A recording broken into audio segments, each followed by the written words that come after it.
Hi friends, welcome back to my channel. ನಾವು ಬೆಳಿಗ್ಗೆ ಎದ್ದ ತಕ್ಷಣ ಇವತ್ತು ಬ್ಲಾಗ್ಸ್ನ ಸ್ಟಾರ್ಟ್ ಮಾಡಿದ್ದೀವಿ. ಚೋಟಾಡಿಗಳು ಸಿಸ್ವರ್ ಹೋಗೋಕ್ಕಿಂತ ಮುಂಚಾಗಿ ನನ್ನ ಮಗನ ಆಟ ಆಡ್ಸೋಕೆ ಬರ್ತಾಳೆ ಡೈಲಿ ಬೆಳಿಗ್ಗೆ. ಹಾಯ್ ಮಾಡು. ಹಾಯ್. ಕೈಯಲ್ಲಿ ಹಿಂಗೆ ಹಾಯ್. ಹಾಯ್. ನಾನು ಚೋಟಾಣಿ. ಚೆನ್ನಾಗಿದ್ದೀರಾ?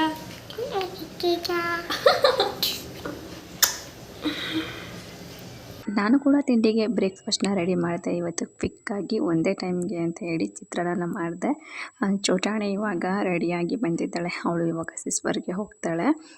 ನಾನು ಎಲ್ಲ ಕೆಲಸನ ಮುಗಿಸಿ ಇವಾಗ ಸ್ನಾನ ಮಾಡಿದ್ದೀವಿ. ಊರಿಗೆ ಹೋಗಬೇಕು. ನಮ್ಮೂರಲ್ಲಿ ಅಂದರೆ ಹಸ್ಬೆಂಡ್ ಊರಲ್ಲಿ ಜಾತ್ರೆ ಐತೆ ಇವಾಗ. ಹಾಗಾಗಿ ನಾನು ಹಾಗೆ ನನ್ನ ಮಗ ರೆಡಿಯಾಗಿದ್ದೀವಿ. ಹಸ್ಬೆಂಡ್ ರೆಡಿ ಆಗ್ತಾ ಇದ್ದಾರೆ. ಒಂದೇ ದಿನ ಇರೋದು, ಅಂದರೆ ಜಾತ್ರೆ ಮತ್ತು ಹಬ್ಬ ಎರಡು ಇರೋದು.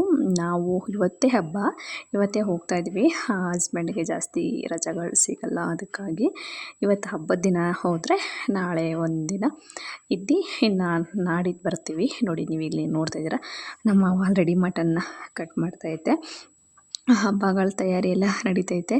ಇಲ್ಲಿ ನೋಡ್ತಾ ಇದ್ದೀರಲ್ವ, ಅಜ್ಜಿ ನೋಡಿದ್ರಲ್ಲ, ಅವರು ನಮ್ಮ ಮನೆಯವರ ಅಜ್ಜಿ.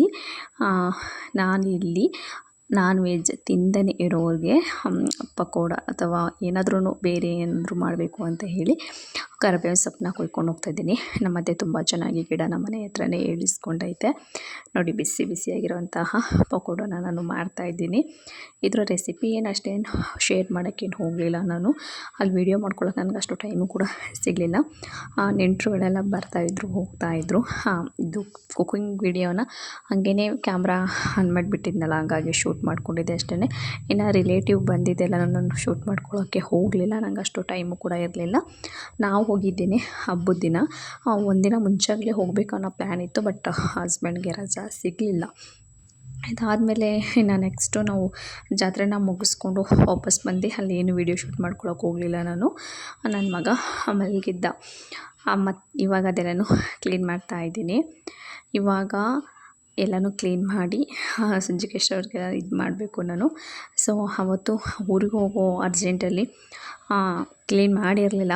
ಮತ್ತು ಹಂಗೇ ಮಲ್ಕೊಂಡ ಅಂತ ಹೇಳಿ ಅಲ್ಲೇ ಸ್ವಲ್ಪ ಒಂದು ಬೆಡ್ ಹಾಕಿ ನಾನು ಮಲಗಿಸ್ದೆ ಅವನನ್ನು.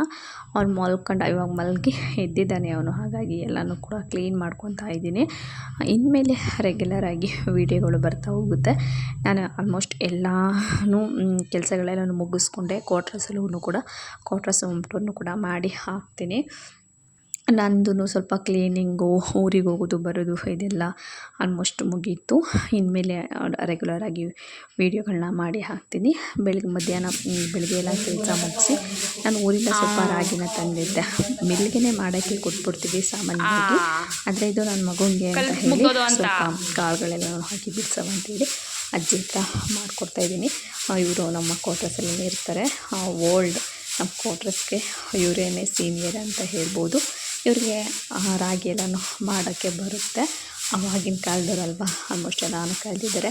ಆವಾಗಿನ ಕಾಲದ್ದು ಮೆಮೊರಿಗಳೆಲ್ಲನೂ ಅವಾಗವಾಗ ಹೇಳ್ತಾ ಇರ್ತಾರೆ. ಒಬ್ಬರೇ ಅವ್ರ ಜೊತೆಗೆ ಯಾರೂ ಕೂಡ ಇಲ್ಲ, ಬೇಜಾರಾಗುತ್ತೆ ಒಬ್ಬೊಬ್ಬರು ಕೂತ್ಕೊಂಡು. ಅವ್ರಿಗೆ ಮಕ್ಕಳು ರಜಾ ಕೊಟ್ಟಿದ್ದಿನ ಎಲ್ಲ ಇಲ್ಲೇ ಇರ್ತಾರೆ. ಅವ್ರು ಸ್ಕೂಲ್ಗೆ ಹೋದ್ಮೇಲೆ ಒಬ್ಬರೇ ಕೂತ್ಕೊಂಡು ಅಲ್ಲಿ ಏನು ಕಾಣಿಸ್ತೈತೆ ಅವ್ರದ್ದು ಕರಿ ಕವರು ಪೆಟ್ಟಿಗೆ ಕೂತ್ಕೊಂಡಿರ್ತಾರೆ. ನಾವು ಅವಾಗವಾಗ ಹೋಗಿ ಜಾಯ್ನಾಗಿ ನಾವು ಮಾತಾಡ್ತಿರ್ತೀವಿ. ನನ್ನ ಮಗನೂ ಕೂಡ ಅವಾಗ ನೋಡ್ಕೊತಾ ಇರ್ತಾರೆ. ಅವ್ರ ಜೊತೆ ಇರ್ತಾನೆ ನನ್ನ ಮಗ. ಇಲ್ಲಿ ಅವ್ರು ನನ್ನ ಜೊತೆ ಮಾತಾಡಿಕೊಂಡು ಇವಾಗ ರಾಗಿನ ನನಗೆ ಮಾಡಿಕೊಟ್ಟಿದ್ದಾರೆ.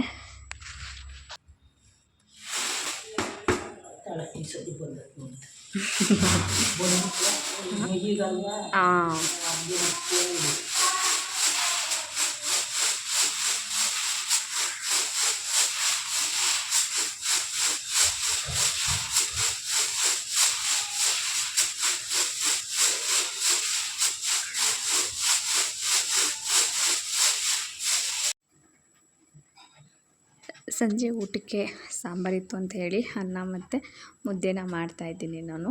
ನಾವು ರೆಗ್ಯುಲರಾಗಿ ಸಂಜೆ ಹೊತ್ತು ಮುದ್ದೆನ ತಿಂತೀವಿ. ಅನ್ನದ ಜೊತೆಗೆ ಸ್ವಲ್ಪ ಮುದ್ದೆ ಅಂತೂ ಇರಲೇಬೇಕು. ಚಪಾತಿ ಎಲ್ಲ ಅಷ್ಟು ಅಭ್ಯಾಸ ಇಲ್ಲ. ನೈಟ್ ಊಟಕ್ಕೆ ಫುಲ್ ಮೀಲ್ಸ್ ರಾಗಿ ಮುದ್ದೆ ಕುದಿ ಬರ್ತಾಯಿದೆ. ಇವಾಗ ಮುದ್ದೆ ಮಾಡ್ತಾಯಿದ್ದೀನಿ ನಾನು. ಹಸ್ಬೆಂಡ್ ಇನ್ನೂ ಬಂದಿಲ್ಲ, ಡ್ಯೂಟಿ ಮುಗಿಸ್ಕೊಂಡು ಅವ್ರು ಬರ್ತಾರೆ. ಅವ್ರು ಬರೋದಕ್ಕಿಂತ ಮುಂಚೆಗೇ ಫೋನ್ ಮಾಡಿ ಕೇಳ್ಕೊತೀನಿ ಎಷ್ಟೊತ್ತಿಗೆ ಬರ್ತಾರೆ ಅಂತೇಳಿ. ಅಷ್ಟೊತ್ತಿಗೆ ನಾನು ಬರೋದಿನ್ನೊಂದು 10 ನಿಮಿಷ ಅನ್ನಂಗೆ ಮುದ್ದೆನ ಮಾಡ್ತೀನಿ. ಆರೋದ್ರೆ ನಮ್ಗೆ ಅಷ್ಟೊಂಥರ ಟೇಸ್ಟಿ ಅಂತ ಅನಿಸಲ್ಲ, ಟೇಸ್ಟ್ ಬರೋಲ್ಲ ಮುದ್ದೆ. ಆರೋದ್ರೆ ತಿನ್ನೋಕ್ಕಾಗಲ್ಲ ಅಂಥೇಳಿ ಬಿಸಿ ಬಿಸಿ ಮುದ್ದೆ ಮಡಗ್ತೀನಿ. ಇವತ್ತು ಹುಳ್ಳಿಕಾಳು ಸಾಂಬಾರು ಮಾಡಿದ್ದೀನಿ. ನಾವು ಊರಿಂದ ಏನು ಪಾರ್ಸಲ್ ಏನೂ ತಂದಿರಲಿಲ್ಲ, ಮನೆಗೇ ಬಂದಿಲ್ಲಿ ಹುಳ್ಳಿಕಾಳು ಸಾಂಬಾರನ್ನ ಮಾಡಿದೆ ಮಧ್ಯಾಹ್ನ. ಆ ರೆಸಿಪಿ ಶೇರ್ ಮಾಡಿಲ್ಲ ನಾನು ಇವತ್ತು ವೀಡಿಯೋದಲ್ಲಿ. ಸ್ವಲ್ಪ ಕೆಲಸ ಆಯಿತು ಅಂತ ಹಾಗಾಗಿ ವೀಡಿಯೋ ಮಾಡಿಕೊಂಡು ಟೈಮ್ ಆಗುತ್ತೆ ಅಂತ